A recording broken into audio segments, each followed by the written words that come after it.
Bienvenue à bord du vaisseau Hypersensas. 3, 4. Joyeux anniversaire, joyeux anniversaire, joyeux anniversaire, Regen. Pour ta première année. Joyeux anniversaire. Ouais, bravo. Bravo. Bouillard. Yeah. Bonsoir et bienvenue dans Comics Outcast, votre podcast bimensuel sur les comics et leur multivers, diffusé sur les ondes du vaisseau Hypersensas. Je suis entouré ce soir de 3 chroniqueurs pour vous emmener dans le vide et vers l'infini et l'au-delà. Alors, à ma droite, son pseudo semble évoquer le Japon médiéval. Est-ce un ninja, un samouraï? L'analyse aussi acérée que le katana, c'est Mats Tanaka. Salut Matt, comment ça va? Très bien, merci. Tu lis des trucs en ce moment? Oui, mais pas des choses intéressantes pour vous.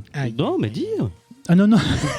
non, des documents uniques d'évaluation des risques professionnels, des choses comme ça. Ouais. Oui, d'accord. Ouais. J'avais lu, mais le twist n'était pas vraiment super intéressant. Non, c'était pas top. C'est un peu toujours la même chose. Hein. Ça ressemble à du Mark Millar. Et de quoi tu vas nous parler ce soir? Je vais vous parler de la balade de Wanda Maximoff. Très bien. À ma gauche, son pseudo cryptique pourrait être le nom de l'enfant illégitime de Siri et de ChatGPT.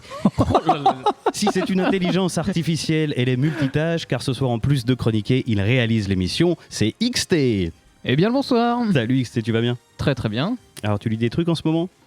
Et écoute, je me suis replongé dans City Hunter, rien à voir avec nos comics. mais Et bien. écoute, je prends du plaisir malgré peut-être quelques ersatz d'époque, on va dire, mais aussi des très bonnes barres de rire entre-temps. Bon, Tu pourras finir avec le film, du coup. Oui, prochainement à HLB. Ah non, pardon. Non. De quoi tu vas nous parler ce soir? Je vais vous parler de mythologie et de femmes. Très bien, beau programme. Et enfin, en face de moi, son pseudo n'est qu'un alias parmi tant d'autres sous la couverture desquels il répand le sel sur les internets. Aussi mystérieux qu'intransigeant. Et ce soir, et ça fait 1 an qu'il nous a rejoint, c'est Regen. Bravo. Bonsoir. Salut Regen, ça va? Écoute, ça a l'air d'être mon anniversaire, donc ça ne peut qu'aller, j'ai envie de dire. Tu lis des trucs en ce moment? Tout à fait. En ce moment, je lis Sleeper tome 2 et BPRD intégral tome 3. Waouh, beau programme. Et de quoi tu vas nous parler ce soir? Des difficultés d'être un arbre qui élève seul sa pousse, sa graine. D'accord, tout un programme là aussi. Bon, et quant à moi, je suis Jean Vocat, comme un avocat sans le A, c'est mon pseudo et en même temps c'est mon vrai nom. Et j'ai le plaisir de vous guider ce soir le long de nos 3 rubriques, les reviews, le focus et le hors les bulles. Comics Outcast, vous êtes prêts? Numéro 207, c'est parti!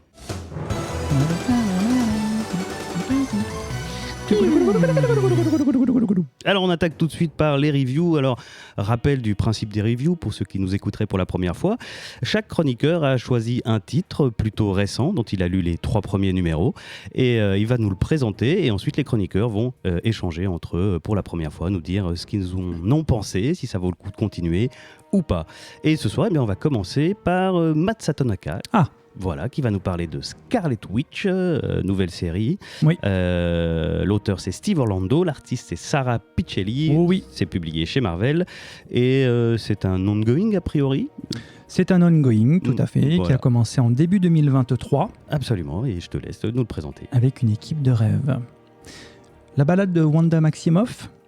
Wanda tenait une boutique à Lottkill, New York. Elle travaillait jour et nuit. Brune Auburn, grande et élancée, elle accueillait beaucoup d'amis. Il y a encore quelques heures, emplies de doutes et d'effroi, j'avais tant besoin d'une aide, d'une lueur, et quand une porte apparut devant moi, je n'ai eu qu'à en franchir le pas. Tout à coup, Wanda fut là. C'était la balade de Wanda Maximoff. Bienvenue à l'Emporium, la nouvelle boutique de sorcellerie en tout genre qui vient d'ouvrir au numéro 1964 de Main Street à Lottkill, New York. Tenue par la légendaire Wanda Maximoff, secondée de l'impayable Darcy Lewis, vous y trouverez tout pour étancher votre soif de magie, du thé, des objets rares, des incunables et une porte. Mais pas n'importe quelle porte, la dernière porte. Une porte créée spécialement par Wanda pour aider l'humanité et plus. Elle est à la fois un sort de recherche et à la fois un portail. Elle amène à Wanda celles et ceux dont le besoin est grand et dont l'espoir a disparu. C'est sur cette idée de départ que sont construites les histoires de chaque épisode de cette nouvelle série Scarlet Witch qui effectivement a débuté au début de l'année 2023 et qui continue. Un peu comme un feuilleton dont nous avons posé le cadre au tout début de notre chronique. Un peu comme un feuilleton, on a ce setup qui est immuable où on a Wanda et on a sa porte. Et autour de Wanda et de sa porte tournent tous les événements et tous les personnages qu'on va pouvoir rencontrer. Chaque histoire... Ça apporte des rebondissements, quoi. Ah bah, il y a des rebondissements, bien sûr. Chaque histoire nous amène un nouveau personnage, en général un personnage en détresse, que Wanda va se mettre en tête d'aider, puisqu'elle a décidé d'aider l'humanité, de faire fi de tout son passé, parce qu'on connaît, les plus anciens connaissent le passé de Wanda, mais c'est vrai que c'est un personnage assez particulier dans l'univers de Marvel. On lui a fait jouer des rôles pas toujours glorieux. On l'a fait passer aussi pour un personnage très instable mentalement, qui, allié à sa puissance, pouvait avoir des effets dévastateurs. Donc là, elle va se mettre en tête d'aider les gens qui traversent la porte qu'elle a construite pour amener ces gens à elle. Et chaque histoire va se terminer par une morale ou une pensée philosophique positive, même si les conclusions ne sont jamais dénuées d'humour et parfois d'une pointe de cruauté. On aura tous une petite pensée pour ce méchant qui termine dans le New Jersey, qui visiblement est un endroit pire que l'enfer. Dans chacune de ces histoires, alors, la première par exemple, nous amène à rencontrer une jeune inconnue qui franchit le pas de la porte visiblement à son insu, qui se nomme Janet Chase et qui, seule contre tous, s'est révoltée contre un être démoniaque nommé le Corrupteur, donc, qui a aussi un habitué des univers Marvel. Il est dans Marvel Snap, le Corrupteur aussi, ou pas ? Il faudrait demander à quelqu'un qui y joue. Je crois pas. Non, je ne l'ai pas vu encore. Ah, ok. Et le Corrupteur a pris le contrôle de tous les esprits, de tous les habitants de son village en Italie, y compris celui de son épouse. Donc la pauvre Janet franchit la porte, ne se rend pas véritablement compte d'où elle est. D'ailleurs, elle parle italien, elle est dans un pays où ça parle anglais, donc elle est complètement perdue. Mais elle exprime son problème à Wanda, qui se met en tête d'aller l'aider, sans aucun doute, et aidée de la force de conviction de Janet, d'une pierre magique protectrice que la jeune femme portait autour de son cou, et de la puissance des liens familiaux, Wanda va devoir redresser les torts causés par ce sorcier qui dit très clairement qu'il préfère l'Europe à Poughkeepsie. Blague, une petite blague. Poughkeepsie, c'est une ville aux États-Unis un peu paumée. Les fans de Friends connaissent. Voilà. L'épisode suivant, qui franchit la porte, l'épisode suivant. C'est un peu à chaque fois on se dit, en fait c'est la fin de l'épisode. Voilà, c'est ça, la fin de l'épisode nous indique qui va franchir la porte pour l'épisode suivant. Là, ce n'est rien d'autre que Vive Vision, donc la fille de Vision, jeune synthézoïde qui tente de faire son deuil de pertes récentes, mais dont le processus de deuil est bloqué par des cauchemars récurrents.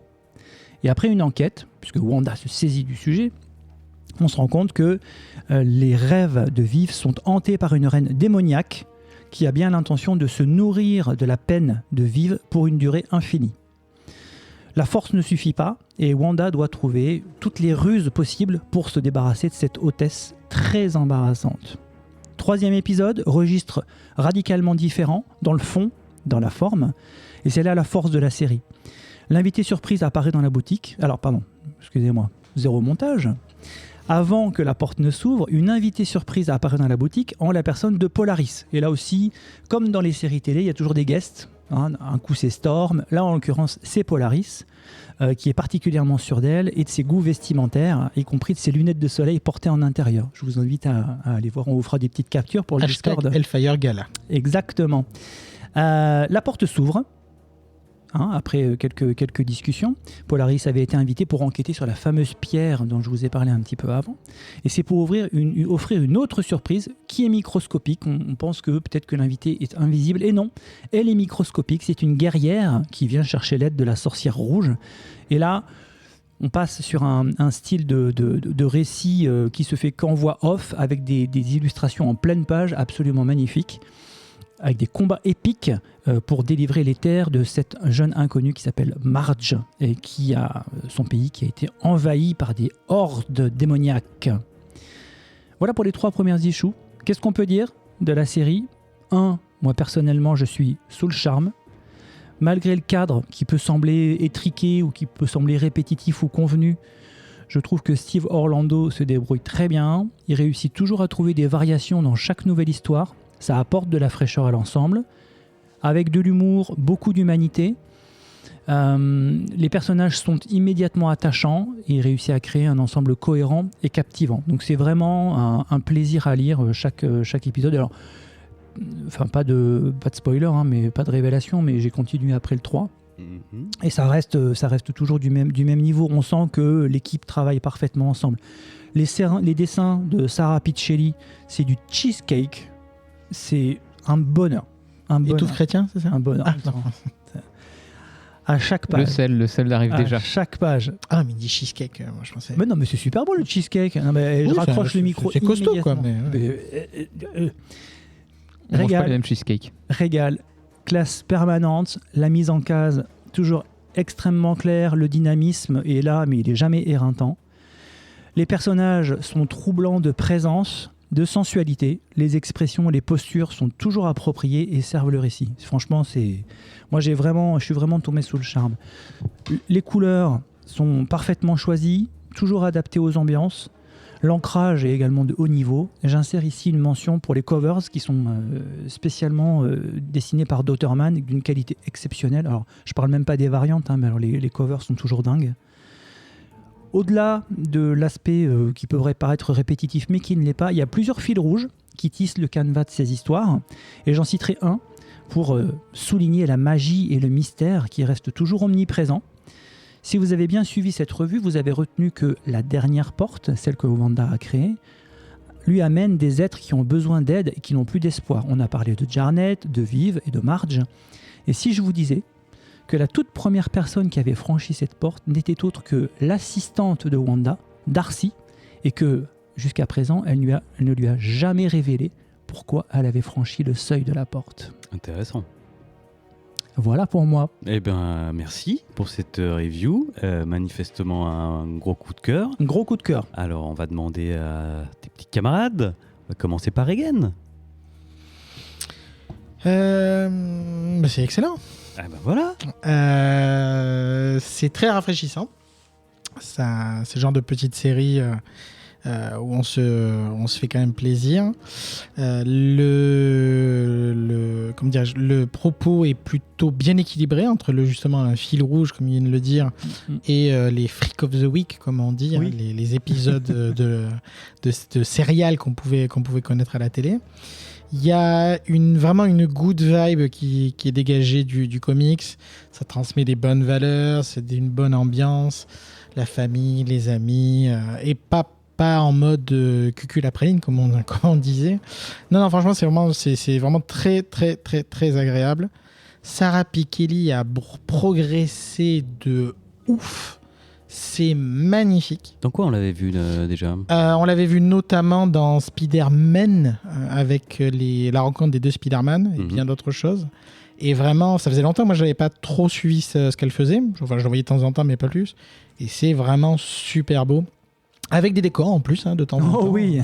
Non, la plupart du temps même, il y a des décors. Ça faisait longtemps.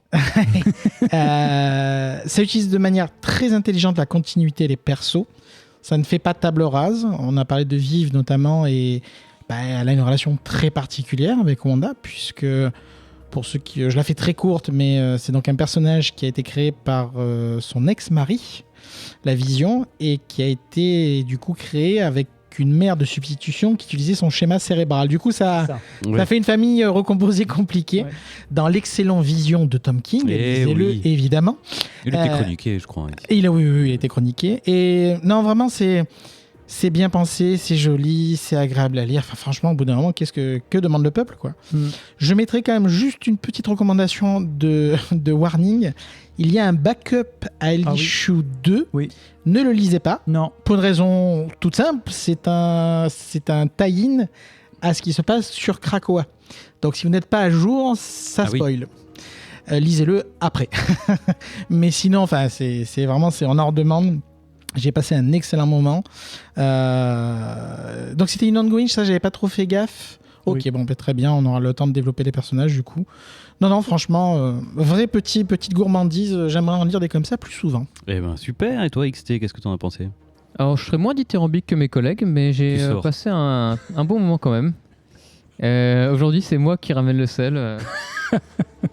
Non, en fait, clairement, le premier truc que j'ai beaucoup apprécié en effet et qui a été soulevé par mes camarades, c'est vraiment le dessin. Il est superbe. Il y a en fait, ce qui est impressionnant, c'est aussi au niveau des visages, ils sont Ouais. très expressifs. Mhm. Il y a les détails qu'il faut et on est avec les personnages et il y a vraiment la sensation d'être avec les personnages quand on lit ce comics et c'est vraiment ça qui est très agréable. Enfin, on arrive à entrer vraiment dans leur univers assez ça va de soi.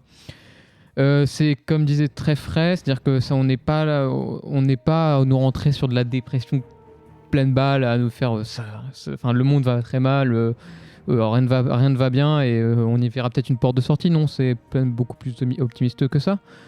Maintenant, c'était en effet très Freaks of the Week pour moi. Et c'est pas une méthode narrative qui me captive. C'est-à-dire que moi, D'accord. je le lis et puis j'ai presque oublié aussi vite une fois que j'ai fini. D'accord. Reste qu'en effet, il y a un fil rouge qui se dessine et 3 issues là-dessus. Ça s'annonce plutôt positif pour la suite. En effet, pour moi, si à partir du moment où ils arrêteront de faire ce principe de comics, de Freaks of the Week.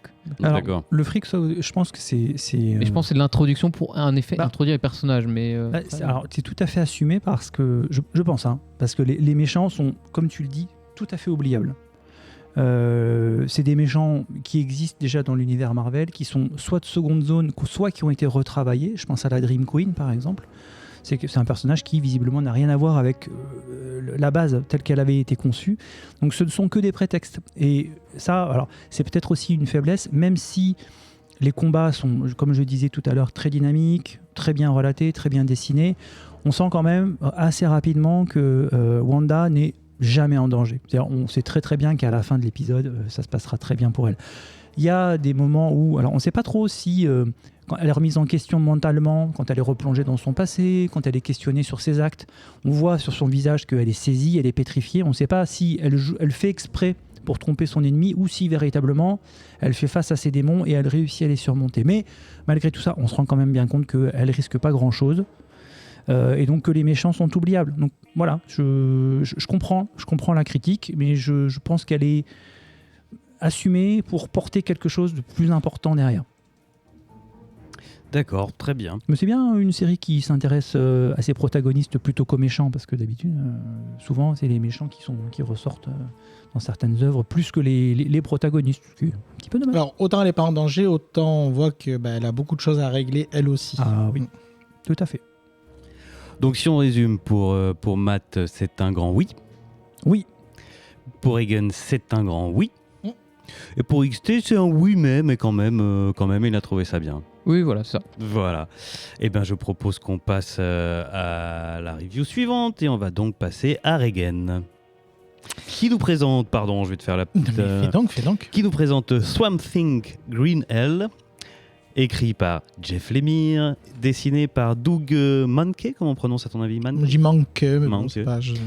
Donc c'est Swamp Thing, donc c'est publié chez DC, évidemment, dans la collection Black Label. C'est une mini-série en 3 qui s'est terminée en mars de cette année.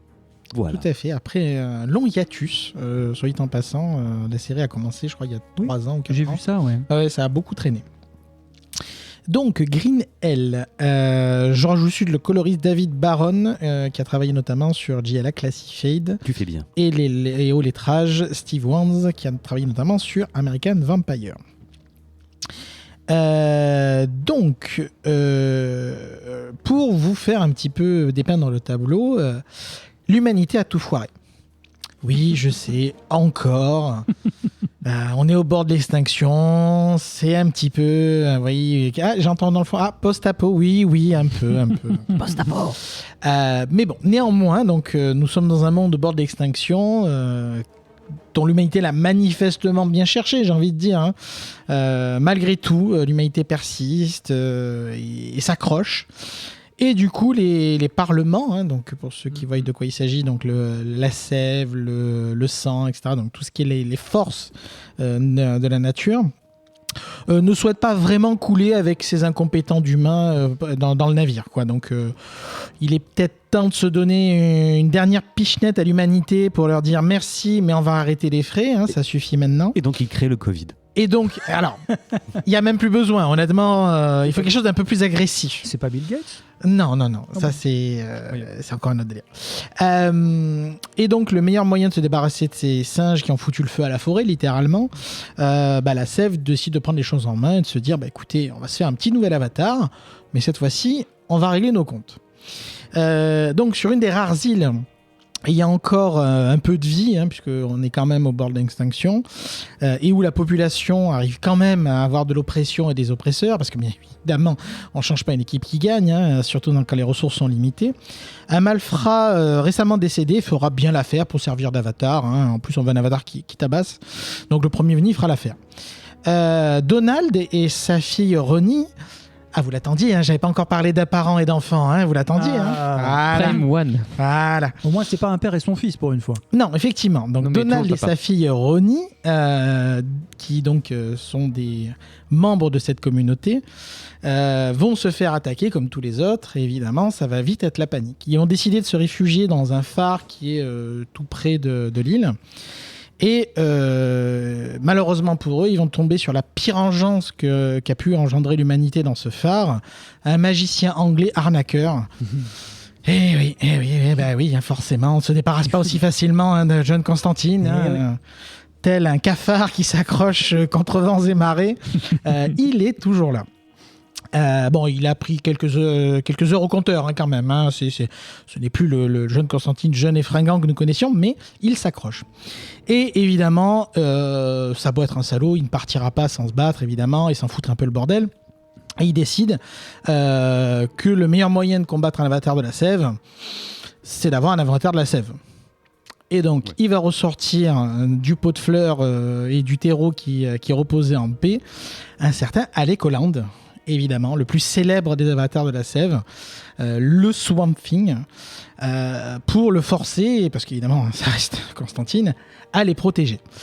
Donc, tout l'enjeu va être pour cette invocation, pour Alec Holland, qui couler des jours heureux dans un monde imaginaire, où, ça on n'est pas trop sûr, mais avec sa femme et sa fille, de se battre encore une fois pour l'humanité. La question qui va se poser, c'est est-ce que l'humanité mérite encore d'être sauvée? C'est compliqué quand même. Et voilà pour le synopsis, je pense, pour les grandes lignes du comics.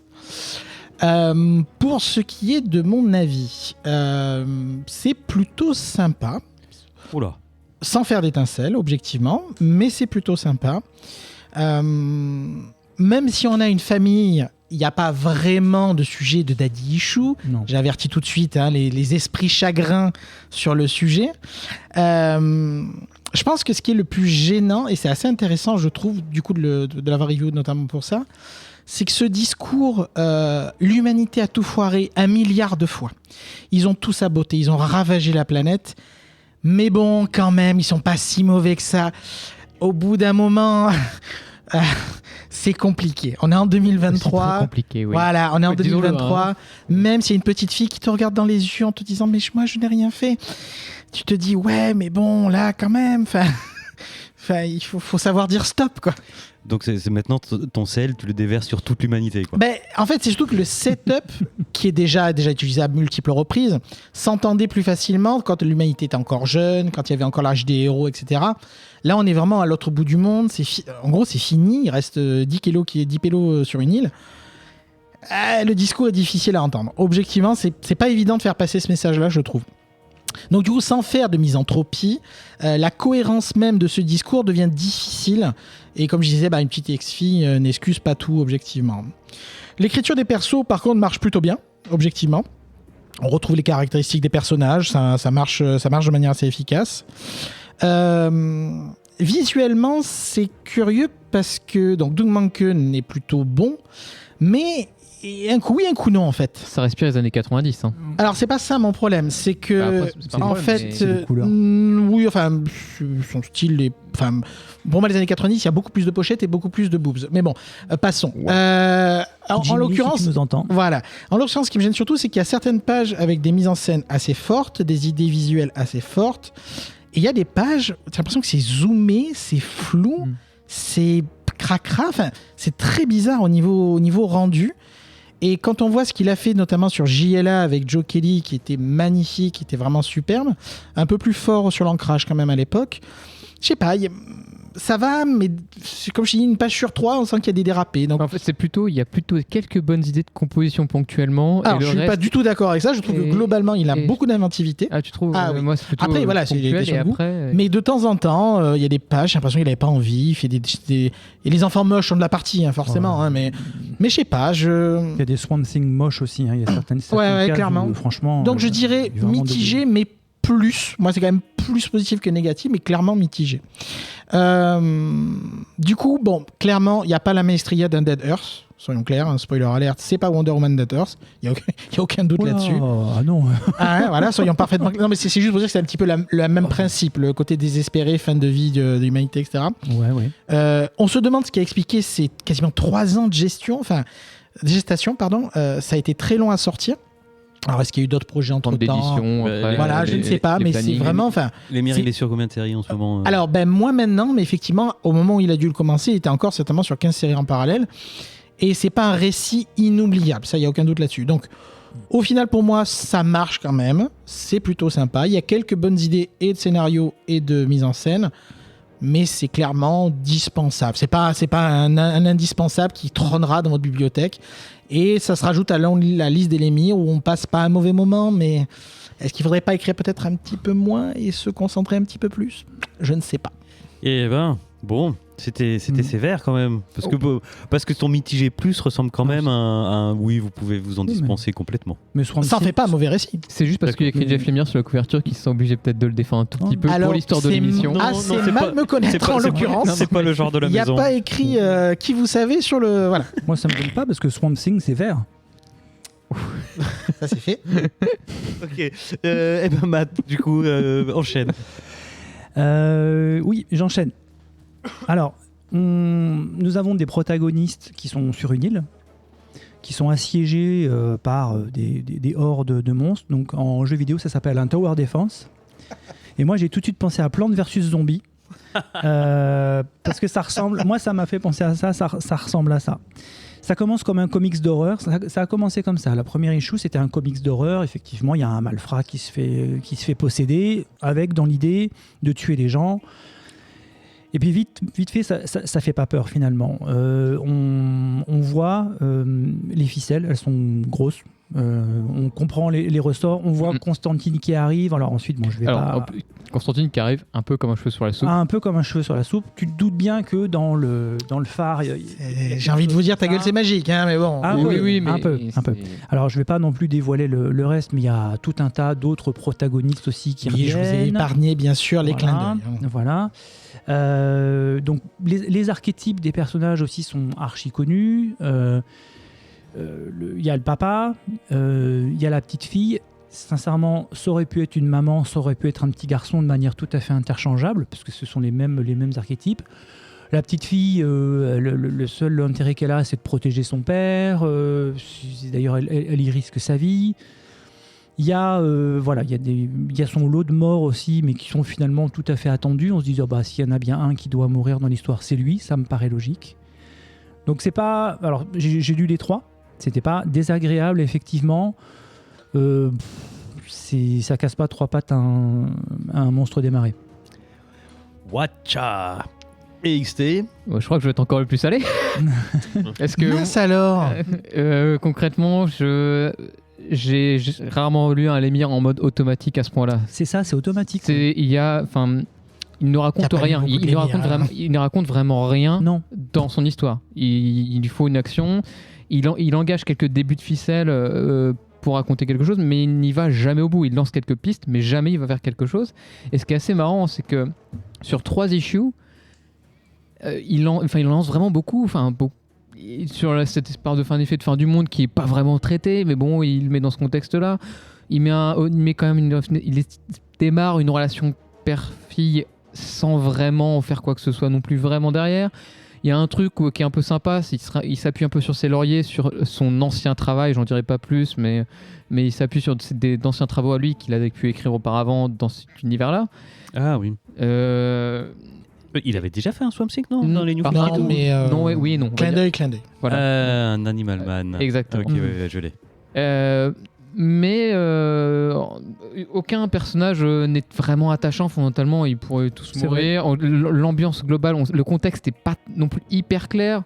On en est fait sur cette petite île, mais bon, moi j'avais du mal à comprendre où est-ce qu'on était vraiment à la fin du monde avec ouais. une communauté sur une île. Ouais, mais l'action était pas assez claire dans le niveau du décor en fait, je trouvais. Je sais pas comment l'exprime mieux, mais j'arrivais pas à savoir où j'étais. J'arrivais pas à me dire, je suis sur une île, il y a à peu près ça sur cette île. Me faire une vision géographique dans le récit, j'arrivais pas à m'en faire. Ça allait un peu n'importe où là-dessus. Et en fait, ça me rappelait quelque chose, mais que quelqu'un d'autre faisait beaucoup mieux. Ça me rappelait beaucoup le Punisher Max, le dernier run, le dernier arc de Punisher où c'est la fin du monde et là il y va à toute berzingue. Et là, il va vers quelque chose d'assumé dans Punisher, ou Garth Ennis, il va vers quelque chose d'assumé, il réfléchit pas, il va au but. Et là, vraiment, il balance quelques bases, mais rien n'a abouti. Et au final, je me perdais dans ce qu'on me racontait, j'avais vraiment aucune idée, quoi. Donc bon, pour moi, c'est très très dispensable. Et je regrette un peu ça, mais ce qui est assez curieux, c'est qu'en fait, d'un point de vue horreur, là, en parallèle, j'avais aussi lu le passage donc de l'Émir aussi, mais avec Andrea Sorrentino, qui faisait un bien meilleur travail sur le travail d'horreur, par exemple, sur celui-là par exemple. Donc à défaut de conseiller celui-là, je conseillerais plutôt de lire le passage qui maîtrise beaucoup mieux son travail d'ambiance et son histoire simple là-dessus. D'accord. Bon, j'ai envie de dire une volée de bois vert pour... Ouais, avant qu'on... Bravo. Avant qu'on termine, y a que moi qui ai eu la rétine brûlée par les couleurs. Non. C'est plutôt assumé. Tu vois la cover qui est la cover B d'ailleurs que j'ai amenée.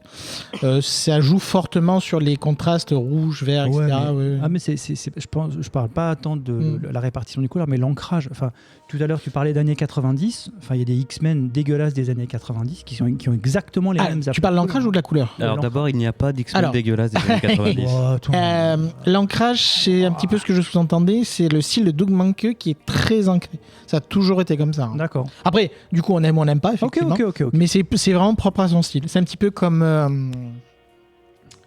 Ah, ça va pas me revenir, on va enchaîner parce que sinon ça va m'énerver. On va attendre.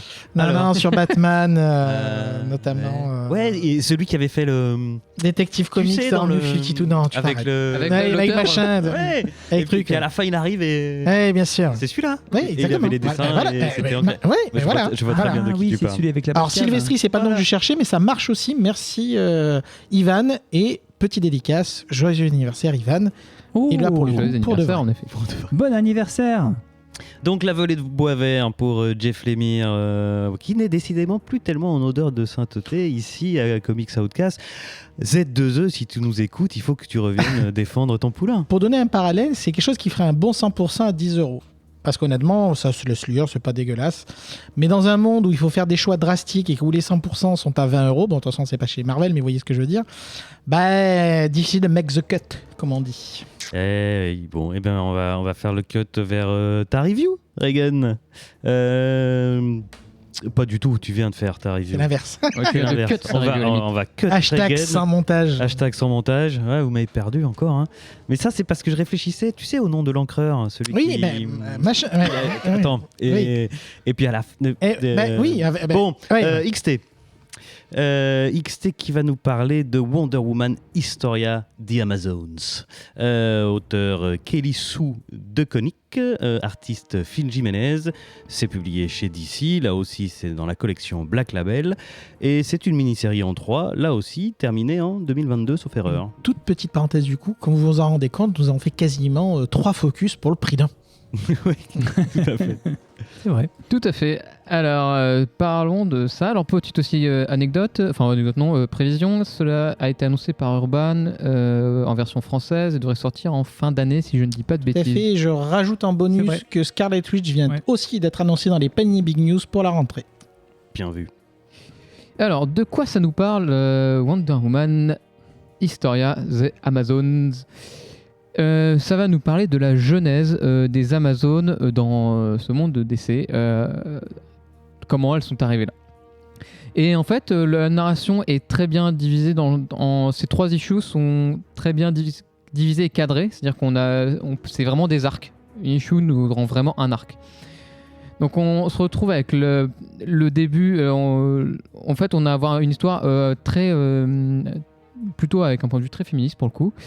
Et ce qui m'a embêté un peu, moi, de faire ce choix de la review, enfin après coup, de me dire est-ce que j'étais plutôt à moi de la review plutôt qu'à une femme, ça aurait été peut-être un meilleur point de vue, mais soit.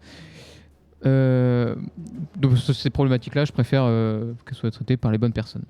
Il n'y a pas écrit for women only. Hein. Non, bien sûr que non, c'est pas ce Et que je au veux dire. contraire. Non, c'est qu'est-ce que je pourrais avoir loupé sur des choses que je pourrais avoir loupé et qui, mon regard, n'est peut-être pas tout à fait le plus adéquat, mais soit. Reste qu'on. Je vais commencer directement par la première chose qui tape aux yeux, ce sont les dessins.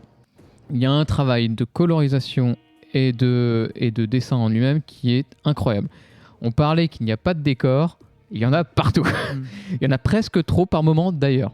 On pourrait presque se plaindre qu'il y en ait trop, mais paradoxalement, même s'il y en a trop, ça reste quand même toujours très lisible en fait. Les premières pages commencent par nous présenter les 6 déesses grecques et en deuxième page, on a une pleine page sur Hera, déesse des femmes. Et cette pleine page est vraiment superbe. Troisième page, je vais pas le faire tout page par page comme ça, mais juste me permets juste pour l'introduction. On a une image d'amphore qui nous raconte donc l'histoire des dieux, et en fait sur toutes ces histoires-là, sur toutes ces amphores, on voit les femmes qui sont dessinées en rouge et qui subissent à chaque fois le joug des hommes. Et le comics démarre de cette manière-là. Donc après on suit. Ils y vont fort. Ils y vont pleine balle. Il y a pas le comics ne va pas par 4 chemins. Il annonce tout de suite la couleur. Je n'ai pas. Oui. Et donc début de notre issue, on a Hera qui va se rendre vers notre cher Zeus, et qui va faire concrètement son cahier de doléances pour expliquer que les femmes, à travers l'histoire des hommes et des dieux, n'a jamais été traitées comme il le fallait, que les femmes ne peuvent plus les supporter. Et quand elle parle des hommes, elle parle bien des hommes au masculin et pas des hommes, l'humanité. Comme c'est bien précisé, je me permets de le préciser, comme c'est bien aussi précisé là-dedans. Ce à quoi Zeus répond: écoute, ma petite dame, la nature violente des hommes, c'est comme ça, c'est son besoin de survie, c'est comme ça que ça marche. Signé, vu et sans tape. Ok. C'est à peu près le déroulé. Sans quoi les déesses, donc parmi elles, nous avons Hestia, Artémis, Déméter, Hécate, Aphrodite et Athéna. Celle sur laquelle on se concentrera plus sur le récit restera quand même Artémis, qui est représentée comme la déesse la plus jeune. Et donc, après cette déroute face à Zeus, elle décide de mettre un plan à exécution pour essayer de combattre ça fondamentalement, et implante dans les terres de la planète, en gros, ce qui deviendra les Amazones sur Terre, qui ne sont pas nées d'hommes et de femmes, mais nées des femmes elles-mêmes, D'accord. qui n'ont pas de parents. Et Si je puis me permettre, elles se rendent au Tartare récupérer les femmes tout à fait. qui ont les âmes des femmes Toutes les âmes des femmes qui ont subi toutes les horreurs le des hommes. courroux des hommes. Voilà. Et donc notre récit commence comme ça. Alors toute cette partie-là est superbement mise en scène. On a le droit, c'est limite des vitraux qu'on a à chaque page.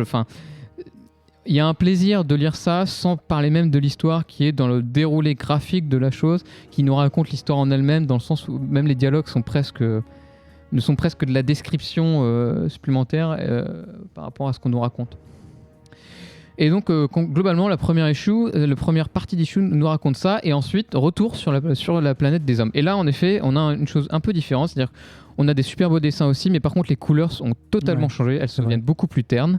Les décors, par contre, sont toujours bien là, au passage, et ils sont très bien détaillés, mais on a, sur le retour sur Terre, on a le droit à une femme enceinte, donc, qui est donc Hippolyta, qui se trouve enceinte et qui, du coup, voit que c'est une fille. Nous sommes dans le monde des hommes et c'est sa 3e fille. D'accord. Ce n'est plus possible pour elle de le supporter parce que dans ce monde-là, il lui faut un garçon pour pouvoir subvenir aux besoins de la famille. Et ensuite, plus tard, il se trouve que elle décide donc d'abandonner cet enfant dans la rivière. Et elle revient sur ses pas. Et là viennent les regrets.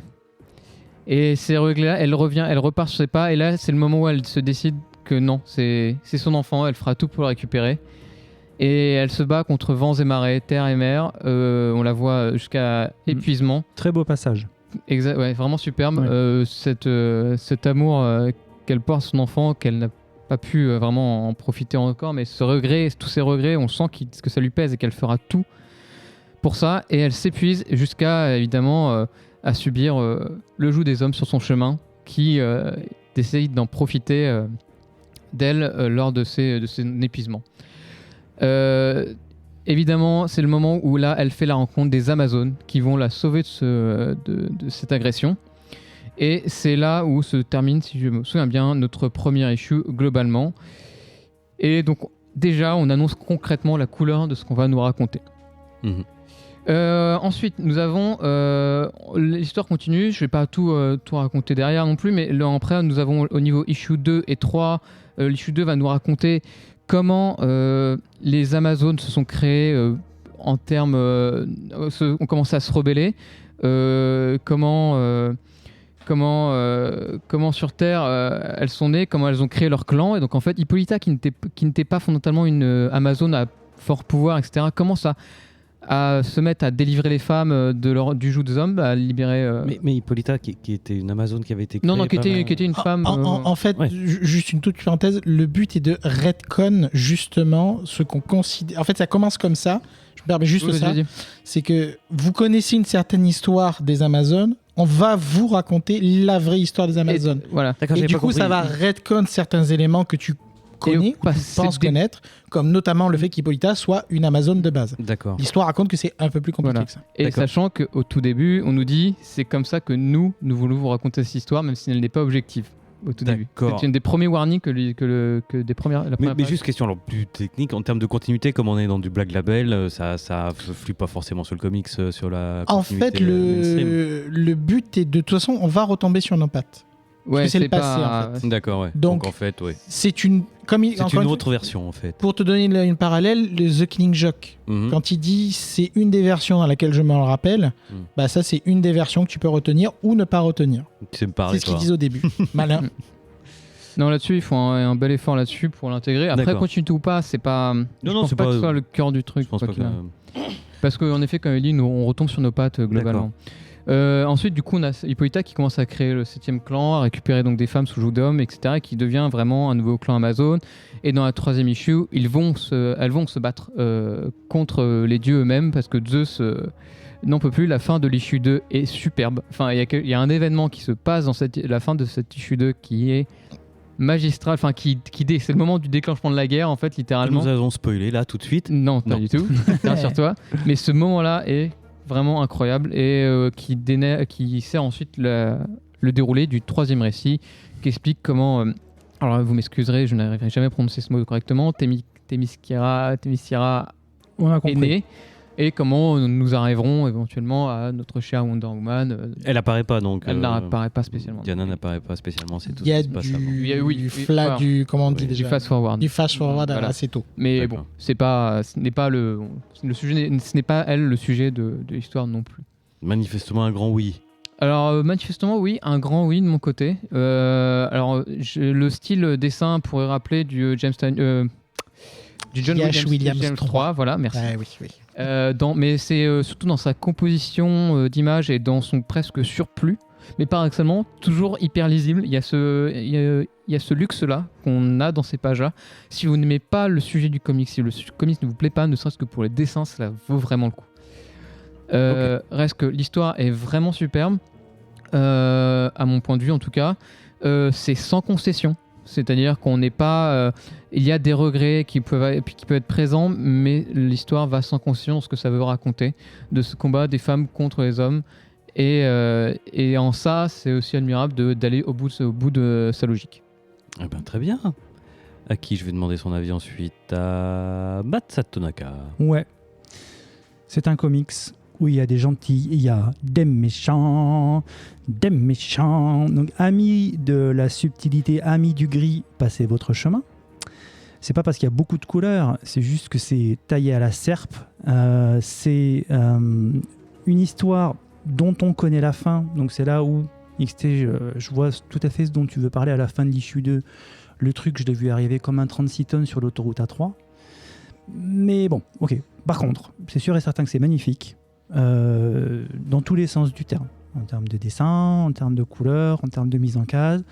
Les 3 issues sont parfaitement cadrés, l'histoire se lit, ça se suit, c'est parfaitement cohérent. C'est par contre le parti pris, et ça je veux dire, je n'émets absolument aucun avis là-dessus, c'est c'est comment j'ai écrit, mythologico-militant. Tout à fait, oui. C'est un mouvement qui existe aux États-Unis, féministe, de la réécriture de toute la mythologie grecque, mais qui la détourne pour dénoncer des faits qui sont bien évidemment incontestables de violence dans notre société. Mais je me pose des questions quand même sur le choix de l'utilisation du mythe, de la mythologie. Mais bon, on ne va pas faire ici une diégèse, puisque je ne suis ni historien, ni juste simple amateur de la mythologie. Je suis juste assez dubitatif sur le média, enfin disons la forme qui a été utilisée pour faire passer le message. Il y a beaucoup de messages qui sont passés dedans. C'est pour ça que je ne sais pas si l'histoire mythologique était véritablement la chose la plus adaptée pour faire passer ça. En plus que les histoires mythologiques, c'est sur le cœur de Wonder Woman. Voilà, est-ce que le personnage de Wonder Woman n'est c'est pas un bon vecteur pour... Voilà. Et je rajouterais que Bonne la mythologie question. n'est rien d'autre que des fables qui sont utilisées pour raconter un propos. Alors, puisqu'on en parle, la mythologie, je ne vais pas faire le spécialiste que je ne suis pas, mais les mythologies en tant que telles sont énormément étudiées par les psychologues et les psychanalystes, puisqu'elles révèlent une réalité. La mythologie n'est pas une fable. Moi, je dirais pas plus loin. Là, on est plutôt Joseph dans Campbell. Not convinced, mais pas de souci. Mais Est-ce que tu n'aurais pas un tapis plus France Culture? Je sens Non, que ne sur les le lance chat- pas, ne les lance pas je par sens que sur le pitié. chat, ça va dire. Je Ça vois va déjà parler les des commentaires choses. de Tough Pear. L'ambiance, il est déjà là. L'ambiance, alors moi j'ai mes rêves de vieux, mais quand j'ai vu les premières cases, ça me faisait penser à du Gustave Doré. Je me suis dit, je vais quand même avoir mal à la tête du début à la fin, mais non. Gustave Doré. Hein, finalement. Ouais, non, mais finalement, ça s'en Gustave sort Doré, bien. ça donne mal à la tête. Ouais, au bout d'un moment. Oh là là. Ah là là. Oh là là. Ah là là. Ah là là. Non, mais ça, c'est parce que je deviens myope et presbyte en même temps. Vous savez, des fois, je sais pas trop ce que je regarde. Je sens le souffle épique, ça c'est sûr et certain. Mais c'est pareil, une fois de plus, je trouve que certains personnages s'en trouvent déshumanisés. On a du mal à s'y attacher. Voilà, j'ai eu un petit peu de mal. Je comprends tout à fait la démarche. Que j'y adhère, que j'y adhère pas, je pense que les auteurs et les auteurs, eux, s'en fichent royalement. Mais bon, voilà, je suis allé jusqu'au bout. Heureusement qu'il n'y en a que 3 par contre, parce que c'est costaud. Hein. Là, on parlait de cheesecake tout à l'heure. Voilà, c'est assez costaud à lire. Ça vaut le détour quand même, très sincèrement, ne serait-ce que par la qualité artistique, la qualité d'écriture, ça vaut vraiment le détour. Voilà, modulo tout ce que j'ai pu donner comme réserve. D'accord, très bien. Et Regan, qu'est-ce que tu en as pensé? Pour revenir juste sur le mot mythologie, c'est quelque chose qui m'intéresse énormément, et donc forcément ce genre de choses me parle très fortement. Tout le panthéon grec, etc. C'était très très cool, c'était très beau effectivement. La parenté J.H. Williams, comme on le disait, est assez évidente, surtout le côté son travail sur Promethea, avec ce type de mise en page là, etc. À noter quand même que le style de dessin, notamment du premier, donc on l'a dit aussi, quand même un petit peu lourd graphiquement. Il y a beaucoup de choses à l'image, ce qui n'est pas toujours un reproche dans l'absolu, mais c'est notable. Et il y a un style quand même un petit peu sec, je trouve, au niveau du trait de dessin, presque du stylo-bille de temps en temps, derrière les couleurs, j'entends, au niveau de le côté âpre du trait, mais c'est magnifique, c'est vraiment, enfin, c'est une vraie pièce visuelle qui tient complètement la route, bien sûr, c'était un vrai plaisir. Je mettrai juste une petite correctif sur l'histoire, ce n'est pas la fille d'Hippolyta, c'est la fille d'une autre personne qu'elle est chargée d'abandonner et qu'elle regrette pour essayer de la récupérer elle-même. C'est un détail. Pour le reste, donc c'est ambitieux. C'est une approche un petit peu différente des origin story parce qu'au final, ça reste une origin story. C'est du matériel déjà fait, déjà vu, on va dire. Mais justement, cette idée d'avoir ce côté, on vous raconte l'histoire de notre point de vue, c'est plutôt intéressant. Et ça permet donc d'avoir une autre manière de raconter une histoire qui semble effectivement déjà connue. Les personnages sont forts dans tous les sens du terme. Et comme toute histoire, forcément, oui, ça a un propos sous-jacent qui est assez évident ici. Il n'est pas sous-jacent, il est évident. Ce qui n'en fait pas pour autant de sa force. Quand on voit qu'en 2023, ce sujet est encore au cœur des débats et qu'on est encore aujourd'hui, en 2023, dans certains pays, à se demander si la femme a le droit de disposer de son corps. Oui, je balance, j'en ai rien à cirer. Faut se poser des questions quand même. Donc oui, ce genre de comics fait du bien quand même. Alors, je suis 100% d'accord avec toi. Et c'est pas parce que ce que je vais dire, suivez-moi bien, doit empêcher ou brider la publication de nature comme celle-là, mais penses-tu sincèrement que les personnes, les crasseux, les pouilleux et les dégueulasses dont on parle vont avoir à un moment ou à un autre un comics comme ça sous les yeux? C'est pas comme ça que ça marche. C'est le même principe que de mettre en avant des personnages de différentes entités, des entités, etc. Pour ta réponse, oui. C'est qu'il faut que l'imaginaire global évolue, il faut faire parler au cœur des gens. Et le comics, comme d'autres médias, est un des médias qui permet de le faire. C'est pas ce que j'ai dit. Ça fait pas changer du jour au lendemain d'avis. C'est pas le propos de toute façon. C'est que c'est par petites touches, c'est par petites habitudes, c'est en poussant des enfants ou des jeunes à lire ce genre de choses que plus tard, on espère d'avoir des adultes qui soient un petit peu plus intelligents. Ce n'est pas une question d'intelligence, je sais, mais on va dire au moins un peu plus tolérants, pour dire ça, sensible à certains sujets. Alors, et donc, c'est aussi par là que ça passe. Je suis 100% d'accord. C'est juste que, est-ce qu'on y va au marteau-piqueur ou est-ce qu'on essaye d'être un peu plus subtil? Il faut faire les deux. C'est là moi j'aime bien y aller justement de côté direct, ce que je disais, qui me plaît beaucoup. J'aime bien les comics qui vont rentrer dedans, qui vont pas. Et je vais te dire même mieux, on est dans un monde où un personnage qui dit simplement son orientation sexuelle fait un débat dans la télévisée à la télé. Donc même quand on y va subtilement, ça génère des débats. Donc quitte à y aller, autant y aller franco, honnêtement.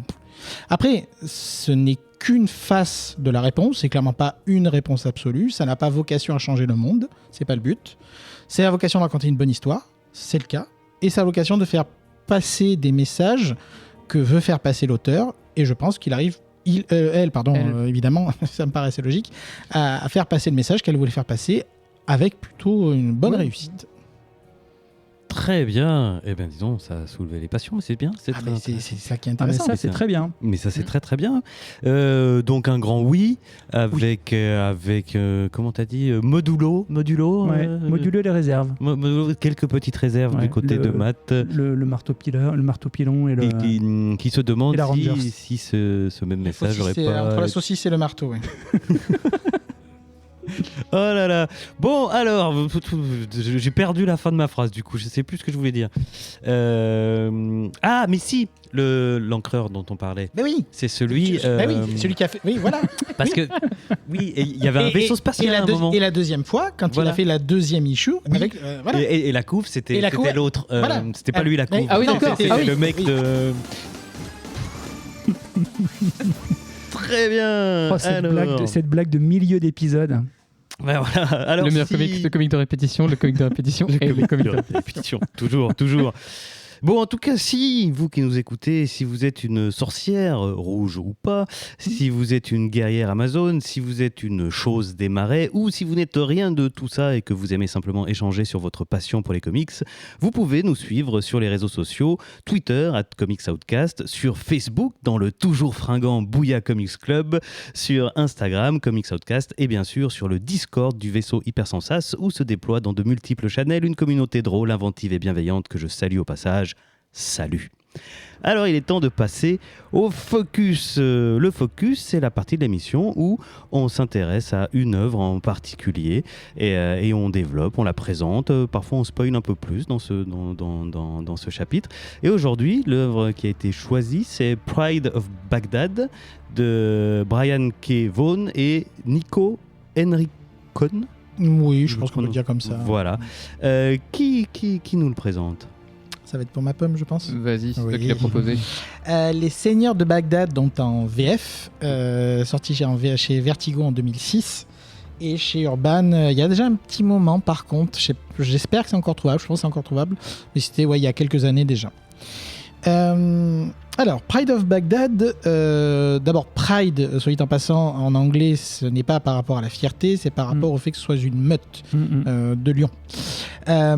Spoiler du coup. Lors de l'invasion en Irak de 2003, en avril pour être précis, un bombardement va toucher l'enceinte d'un zoo qui se situe à Bagdad et mener à l'évasion, j'ai envie de dire, de lions affamés qui étaient bloqués dans ce zoo. Scénario qui paraît un petit peu foufou, hein, mais qui est une histoire vraie. Et oui, puisque à partir de cette anecdote réelle qui s'est vraiment passée, Brian K. Vaughan va dérouler son propos par rapport aux événements hypothétiques qui se passeraient entre la libération de ces animaux et la fin du récit, donc je reviendrai un petit peu plus tard. Donc il imagine ce qui se passe et le récit se place du point de vue des lions, avec de l'anthropomorphisme, donc avec des discours, un propos comme une personne humaine. C'est le Roi Lion.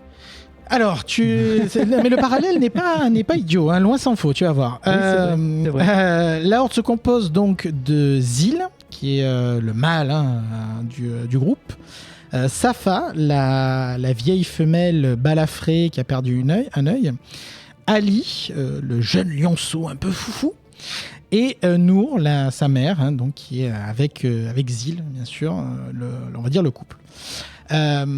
Alors que Safa, qui semble résigné à ces situations et qu'il même l'accepte, un peu trop d'ailleurs, au début, on se demande pourquoi à ce point-là. Nour, par contre, elle compte pas clairement en rester là et elle commence à comploter avec les antilopes en faisant passer des messages par les rats. Théorie du complot. Que si jamais on attaquait avec l'aide des oiseaux qui... Bon, bref, voilà, ils veulent s'échapper. Ils veulent s'échapper et tous les moyens sont bons pour essayer d'y arriver, même une alliance contre nature. Tout ça va couper court parce que, comme je l'ai dit au tout début, il n'y aura pas besoin de plan mystique pour essayer de s'enfuir. Une bombe va régler cette question-là. Et donc, libérés de leur cage sans crier gare, ils vont se retrouver dans un monde hostile, puisque quand on a été ou élevé en captivité pour certains, ou capturé et laissé en captivité depuis longtemps, la liberté, ça s'apprend, littéralement. Et donc, il va se dérouler un périple sur cette sortie de Bagdad, où ils vont rencontrer divers animaux, des singes, des girafes. D'ailleurs, les girafes, c'est un coup monté. Hein. Des tortues. Spécial dédicace à ceux qui l'ont lu pour cette case où on voit la girafe, d'ailleurs. Ouais. Des tortues, différents animaux, et ils vont se balader donc à travers Bagdad. Et évidemment, Brian K. Vaughan va se servir de ce récit pour dépeindre un petit peu cette période-là, et pour sortir une phrase qui va encore faire agir les affres de la guerre, bien sûr. Mais ce qui est très intéressant, c'est que du coup, nous sommes dans un point de vue parallèle, puisque nous sommes des personnages qui n'en ont rien à cirer, qui ne comprennent pas ce qui se passe et qui ont vraiment ce côté qu'est-ce qui se passe autour de moi, quoi. Et donc ce récit va aller donc sur différentes étapes. On va croiser des visuels de la guerre autour de Bagdad et en Irak de manière plus générale. Et jusqu'à sa conclusion, dont je ne pense pas en dire plus, pour laisser la surprise plus ou moins difficile au lecteur. Ce qu'il faut retenir, c'est qu'effectivement, il y a une petite vibe Roi Lion et Livre de la Jungle qui est complètement assumée. Il n'y a aucun doute quand tu lis le bouquin, il fait clairement des parallèles avec ça. Il y a même un enlèvement par des singes au tout début. Donc, Ah oui, d'accord. c'est assez clair, hein, il n'y a pas à se tromper.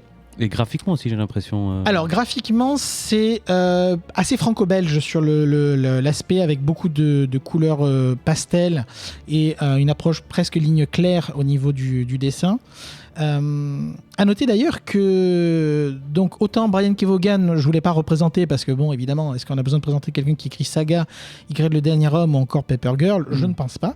Par contre, effectivement, Nico Henrichon, ma foi, je ne sais pas. Son nom n'a jamais explosé. Il a fait du Fable et du Sandman. Et effectivement, pourtant, son style rend plutôt bien. Alors, c'est un style qui est très peu ancré, voire même pas ancré du tout. Moi, c'est toujours un peu particulier ce rapport-là. Mais c'est assez joli. Il n'y a pas de doute de ce côté-là. Et au-delà du côté un peu marrant, tu vois, on suit des animaux, le roi lion, tout ça. Clairement, ça va parler de choses qui sont assez dures. Le rapport à la liberté, qui n'est pas si évident que ça, selon ce qu'on a connu. Ça s'apprend, ça s'acquiert aussi, comme il le dit un des personnages. La guerre aussi, tout simplement, de voir ça par les yeux de personnes qui le subissent sans avoir rien demandé. Et le côté inepte, typiquement, à un moment donné, il y a une tortue qui discute avec un des lions, on fait, mais ils se battent pour quoi exactement? Parce qu'on voit des hommes du coup quand même. Alors on en voit très peu, très peu. On en voit un ou deux. On voit par contre les machines des hommes, effectivement.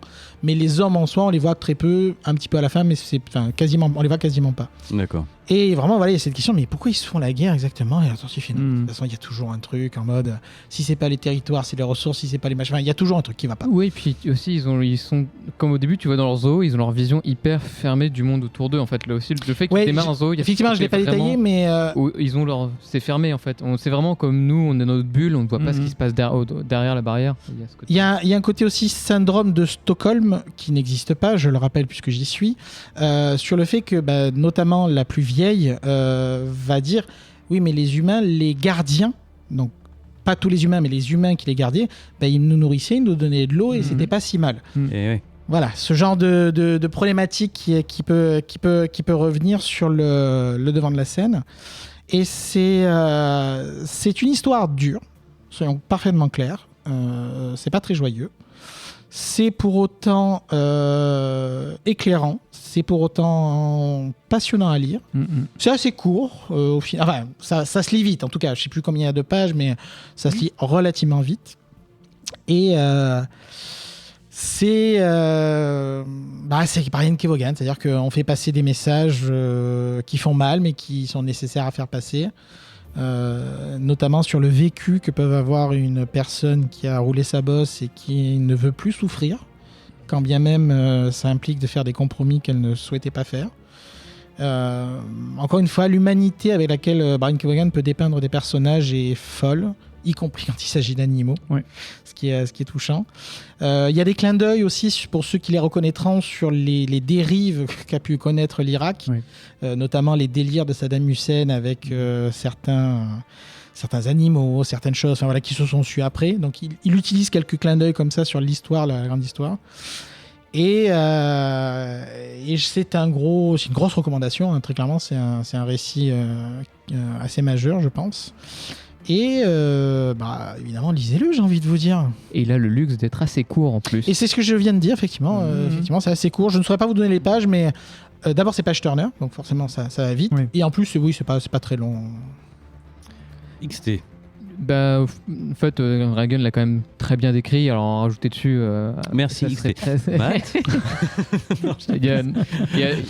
Il y aura toujours. Enfin, il a dit le principal, mais il reste que cette vision de nos animaux qu'on voit là, qui sont en fait concrètement nous, hein, évidemment. Le contexte de prendre des animaux permet aussi de montrer les différents types de personnes qu'on a autour de nous. Et les prédateurs, ça permet aussi de mieux représenter les prédateurs autour d'eux. qui est les moins prédateurs, les plus faibles.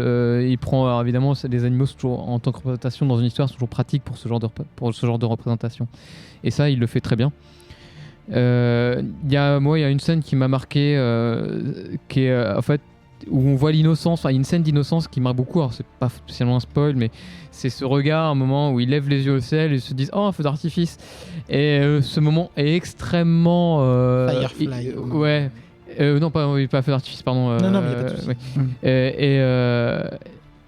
Mais ce moment est extrêmement touchant. Enfin, l'innocence, on a l'impression de voir l'innocence d'un enfant qui regarde le ciel, quoi. Un diamant d'innocence. Et ouais, donc clairement, un récit que j'ai lu plusieurs fois. Ce qui est marrant, c'est, ce que je disais avant l'émission entre nous, c'est que c'est un récit que j'ai dû lire 2-3 fois parce que c'est un des bouquins qui reste chez mes parents. Alors quand j'y vais, je sais ce qui reste là-bas, que j'ai laissé là-bas, et il était resté là-bas, donc j'avais relu il y a 2-3 ans peut-être. C'est marrant, c'est qu'à chaque fois que j'oublie, je l'oublie, mais pas forcément dans le mauvais sens, c'est-à-dire que j'oublie, je reprends, j'avais à chaque fois pris Et du t'as le plaisir. plaisir de le redécouvrir. Voilà, c'est ça. C'est beau. Honnêtement, ça fait rire. Mais c'est que comme quoi les problèmes neuro, ça peut avoir des y a des belles effets super choses, positifs. donc oui. C'est un grand oui, de toute c'est façon, il n'y a pas de... Oui, il n'y a pas de discussion, et Matt Satonaka va le confirmer. Je vais le confirmer à 100%. C'est une fable. Alors, Ésope, La Fontaine, sortez du corps de Brian Kevough, s'il vous plaît. C'est une fable très cruelle, très violente. Donc une fable, on va dire, pas pour enfants, du moins. C'est un voyage du début à la fin, avec un début, une conclusion, avec de nombreux messages portés par cette fable, y compris des messages qu'on a pu voir dans la précédente review, mais je n'y reviendrai pas, abordés de façon différente, avec des animaux qui parlent tous la même langue, qui s'expriment... Sauf les oiseaux qui sont des crétins qui ne savent que hurler, le ciel tombe. Voilà, je venais de le préciser. Exactement. Et en plus des animaux qui se citent entre eux-mêmes la fable du scorpion et de la tortue. Donc ça m'a fait rigoler dès le C'est début. drôle. Inception fable. Exactement. Infabulation. On rencontre tous les thèmes habituels de la fable, avec le parti pris de prendre des animaux qui parlent, qui ont des réflexions d'êtres humains, dans un contexte quelque part apocalyptique, puisque c'est donc la deuxième invasion américaine de l'Irak, c'est-à-dire le bombardement de Bagdad, les destructions, pour en plus, on le sait très très bien, il n'y a aucune bonne raison pour faire la guerre, mais il y a certainement une gradation dans les mauvaises ou les très très mauvaises raisons de faire une guerre. Beaucoup de réflexions, de phrases choc. J'en ai retenu une qui arrive dès le début, qui nous dit que la liberté ne peut pas être donnée, elle doit forcément être gagnée. Il y a pas mal de phrases assez percutantes. Ouais, il y a des phrases qui sont vraiment, vraiment très chouettes. Comme je le disais tout à l'heure, c'est très cruel comme conte. Il y a vraiment des éléments de violence, et même si ce sont des animaux, très sincèrement, c'est comme si c'était des êtres humains, puisqu'ils se comportent comme des êtres humains, ce qui rend le tout très touchant. Il y a peu de personnages qu'on suit, donc ils en deviennent très attachants. C'est ce qui donne envie véritablement de savoir la suite. Tout ça basé sur un fait divers qui était un fait réel. Franchement, chapeau, parce que c'était pas évident, parce que quand tu as un concept comme ça, comme on dit, je sais pas trop comment ça se dit en français, mais tu as un high concept, tu as un concept de départ. Très souvent, ça se dégonfle, et puis finalement, on en est à des années-lumière. Là, ça tient jusqu'au bout, et ça tient très très bien, et franchement, c'est une très belle œuvre. Ouais, d'où l'intérêt, effectivement, comme tu dis, d'avoir plus qu'un concept. On en avait parlé lorsqu'on avait fait la review avec notamment Nivray de 8 Million Genies. Là. Oui. Une genie qui était intéressant, mais c'était vraiment le truc en mode, mec, j'ai une super idée, un super pitch. Oui, d'accord, mais après, quoi. Et là, vraiment, c'est parti d'une anecdote. Et On sait pas, on n'a pas été au bout. voilà. et le déroulé qui va derrière. Donc, c'était Pride of Baghdad, redis-moi le titre en français. Les Seigneurs de Bagdad. Les Seigneurs de Bagdad, de Brian Kevough et Nico Henrichon. Alors, on nous dit plutôt un Henrichon, apparemment, comme cornichon. Henrichon, du coup. Nous dit-on dans le D'accord. Discord. Nous dit-on dans le Discord. Je rajoute en info que vous n'aurez pas de difficulté à le trouver, puisqu'apparemment, il va ressortir le mois prochain, si je ne m'abuse, en format nomade chez Urban. Donc, C'est quoi le format nomade? c'est le tout petit format pas cher où tu peux avoir plein d'histoires, un Peut-être peu au format Eurocom, pour les quelque chose mangas, un peu comme le format mangas. D'accord, non. petite parenthèse, donc un comics grand format magnifiquement illustré qui va sortir Alors, en petit machin. je oh là là, lance pas le débat. c'est toujours là. Alors, on va la faire courte. Ouais. Vaut mieux lire un récit que de ne pas le lire. Par contre, est-ce que ce récit se prête mieux à un plus grand format ? Oui, bien sûr. Mais honnêtement, ça va. Oui, Par exemple, je vous recommande fortement de prendre Kingdom Come directement en grand format plutôt que de passer par le format Urban Nomad, par exemple. Par exemple. Mais on aura l'occasion de vous en reparler. Oh oui. Oh oui. Donc Les Seigneurs de Bagdad en édition nomade, mais si possible en grand format, et on doit encore le trouver. Oui. On vous le conseille, nos 3 chroniqueurs de ce soir vous le conseillent vivement, et moi, eh bien, je les crois. Voilà. C'est gentil ça. Believer. Believe, on va pouvoir passer à la Je suis suite. naïf.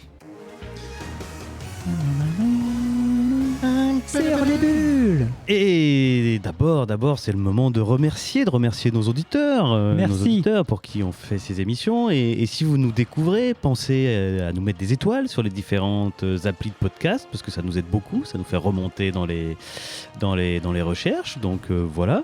Et puis si vous nous suivez et que vous appréciez notre travail, vous pouvez aussi nous soutenir via la plateforme de microdon Patreon à l'adresse patreon.com/vaisseau hypersensas. Votre aide, ça nous permet de payer le loyer du vaisseau, d'acheter du matériel et toutes sortes de dépenses qui visent à améliorer les émissions. Et j'en profite pour remercier ceux qui nous soutiennent déjà, nos patronautes, comme on les appelle ici, c'est grâce à vous.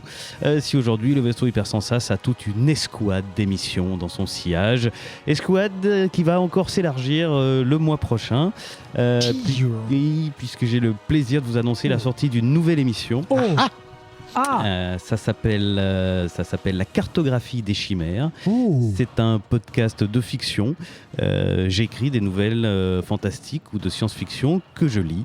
Et l'émission est réalisée par Adrien Larouzet, qui en compose aussi les musiques. Grâce lui en soit rendu d'ailleurs. Donc décollage prévu à la mi-mai. On espère Vous n'êtes vraiment pas prêts. que ça vous plaira. L'équipe de rêve. Dans tous les sens du terme. Voilà. Bon, écoutez, rendez-vous La moitié, en tout cas, du rêve. Rendez-vous à la mi-mai pour la sortie de la cartographie des chimères, et on va passer tout de suite au HLB, soit hors les bulles. Hors les bulles, qu'est-ce que ça veut dire ? Ça veut dire qu'on s'intéresse aux comics hors des pages. Donc, Hors souvent- des phylactères. hors des phylactères. C'est très souvent des films, des séries. Il est arrivé qu'on fasse d'autres choses, des jeux, expos, Des podcasts, expos, des salons, des expos. podcasts. C'est varié. Et en l'occurrence, aujourd'hui, on va parler de Batman Doom That Came to Gotham, qui est un animé qui est sorti le 28 avril et que nos chroniqueurs l'ont vu. Vous l'avez tous vu ? Ah ben, on sort du ciné. Là. Oui. C'était un direct ou DVD, hein, bien sûr. D'accord. Donc Reagan l'a vu, XT l'a vu et Matt, tu ne l'as pas vu ? Non, je ne l'ai pas vu. Eh bien, c'est les C'est deux. un homme occupé. C'était 2 collègues qui vont nous le présenter. On a Alors, un peu je leur préparé fais l'émission du confiance. jour au lendemain. En termes de préparation, de timing, on n'a pas été dans les plus longues. c'est clair. Alors, bien, écoute, XT, vu que Reagan s'est chargé du focus, est-ce que Allez. tu veux bien nous présenter Batman Doom That Came to Gotham ? Eh bien, avec grand plaisir. Donc, pour commencer, je vais préciser que l'animé est encore une nouvelle adaptation de pages qui existait auparavant.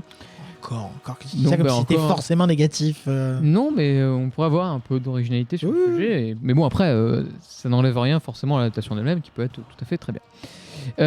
En l'état, donc c'est une œuvre originellement écrite par Mike Mignola et Richard Pace, et donc qui a été sortie au début des années 2000 en 3 issues en l'occurrence. Qu'est-ce que cela nous raconte ? Batman The Doom That Came to Gotham Ah, tu est... le fais vachement mieux que moi. Ah ouais. Ouais, c'est Serial killer. c'est réel. Un quoi A serial killer. Parce que je comprends pas. Des Un gants de tueur en flex. série. Ah oui, un serial killer. Et donc, sur cette histoire, en fait, nous emmène tout de suite dans des années 1910-1920, je ne sais plus. 1928. 28, merci.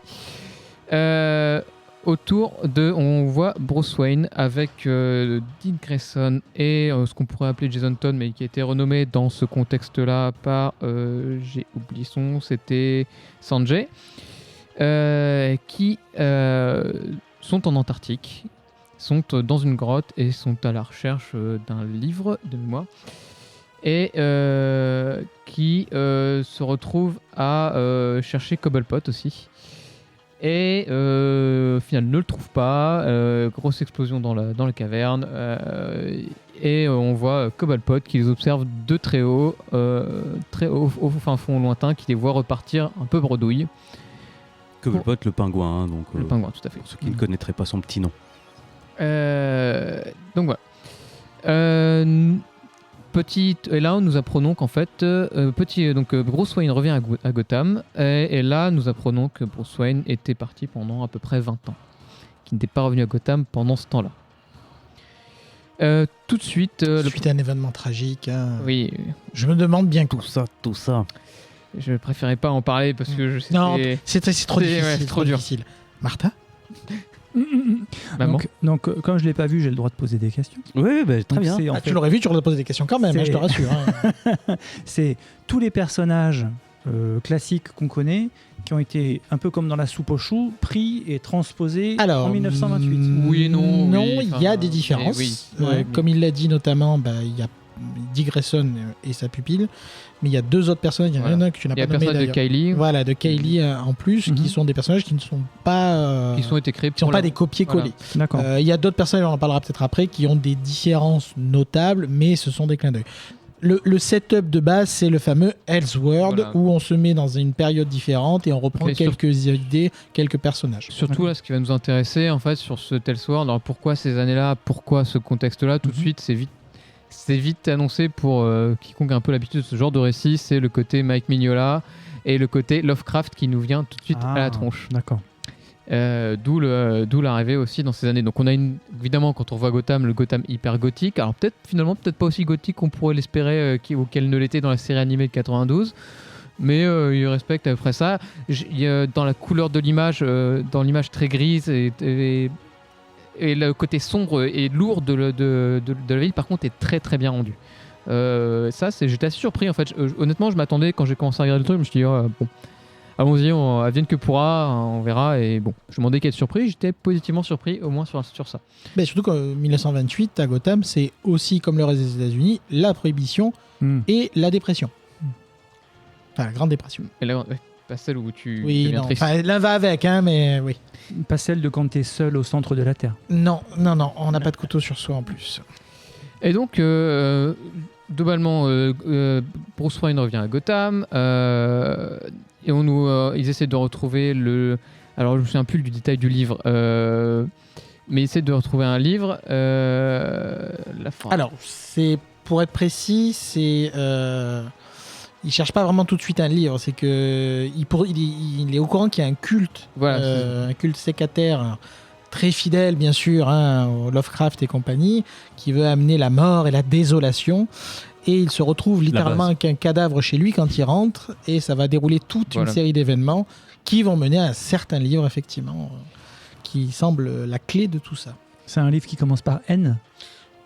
Il est né, non, mais c'est ça. C'est la même idée. Non, mais oui, en fait.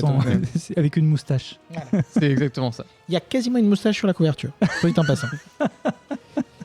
Donc ensuite s'en vient en fait, et c'est là où s'en vient ensuite différentes péripéties et là par contre vient mon plus grand grief par rapport à ce film, c'est l'enchaînement pour toutes les bonnes et mauvaises raisons des personnages de l'univers de Batman. On les a tous, enfin j'exagère un peu mais ils sont tous au moins 1 ou 2 minutes à l'écran, histoire d'eux, on passe par Mr. Freeze, l'équivalent Mr. Freeze. Ça fait un peu catalogue, quoi. Ouais, voilà, on passe Poison Ivy, Double Face, je ne sais pas, enfin là je n'oublie, il y a Green Arrow, évidemment, enfin pas évidemment, mais Green Arrow qui joue un rôle assez important. Qui d'autre, enfin bref, on a Oracle, ah oui, le personnage d'Oracle qui est littéralement un oracle du coup, qui prédit l'avenir, enfin pardon, parle aux esprits, etc. C'est plutôt cool. Oui, c'est pourquoi pas. Enfin, après, on va pas se mentir non plus, sans être une obligation de tous les faire. D'abord, ils sont pas tous. Non, mais est-ce qu'un épisode de Batman sent un petit peu de ces grands classiques? Est-ce que c'est vraiment un épisode de Batman? Je pose la question. Oui, non, pas spécialement. Je suis pas. Non, mais il y en a trop en fait. Il y en a vraiment trop entre Killer Croc qui sort, et puis ensuite on a, je sais plus, on a Mad Bat aussi. Enfin. Indirectement. Ouais, voilà, indirectement, parce que oui, enfin. Il y a son nom qui est cité, mais on le voit pas vraiment à l'écran, même si après on le voit indirectement, mais pas lui. Enfin bref, j'en dirai pas spécialement plus sur le sujet. Bref.